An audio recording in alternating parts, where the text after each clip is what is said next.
და მოდი ვნახოთ ყოფილებზე, აი კონკრეტულად მართლა რომ ყოფილია, თუ ფიქრობს, თუ გიყურებს, თუ გათვალიერებს, ნახოთ აბა ყოფილი, რომელიც საერთოდ არ ჩანს ახლა ასპარეზზე, რა ჩქარობს, ჩქარობს ის რომ მართლა არ არის კონტაქტი და რაღაცნაირად თავის დინებას მიყვება ეს ადამიანი, მე ვფიქრობ, რომ უკვე კარტებს ვერ ვაკავებ ხელიდან, ხელში უბრალოდ ხელიდან მიცვივა.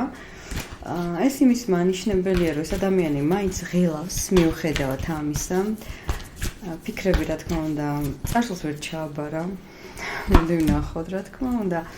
ეჭვიც არ მეპარებოდა შესაძლოა, ვინც ის თქვენი ყოფილი თუ მაგალითად ოჯახში დაოჯახებულია, მაინც ეფიქრება თქვენზე, თუმცა ის იმას არ ნიშნავს, რომ რამე დაბრუნებას აპირებდეს მაგალითად სამუდამოდ და თქვენზე არჩევანს აკეთებდეს ასეთ ყოფილებზე, სამწუხაროდ ესეთი ინფორმაცია.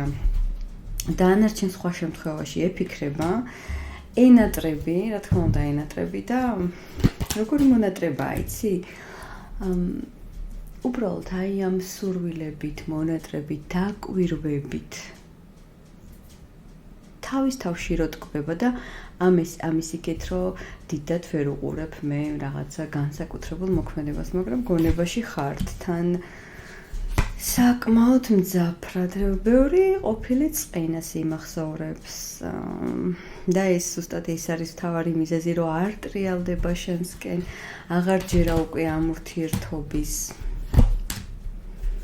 ბევრს კიდე სერიოზული ურთიერთობების ეშინია, საერთოდ ფიქრობს, რომ ეს ურთიერთობა რაღაცა თავისებურად კარმულია, შეიძლება ხა ბევრი არ ფიქრობდეს ესე აი რომ კარმა და რაღაცა, მაგრამ თითქოს არ იყო მარტივი თქვენი ურთიერთობა და ეს კარმა მაინც გრძელდება. ეშინია საერთოდ ამ ადამიანს თქვენთან ბედნიერების, რაიმე შემოთავაზების და სერიოზულების, იმიტომ რომ მისთვის თავარი არის უპრობლემო ცხოვრება, არაპროგნოზირებადი რომ იყოს და უფრო თავისუფალი რომ იყოს.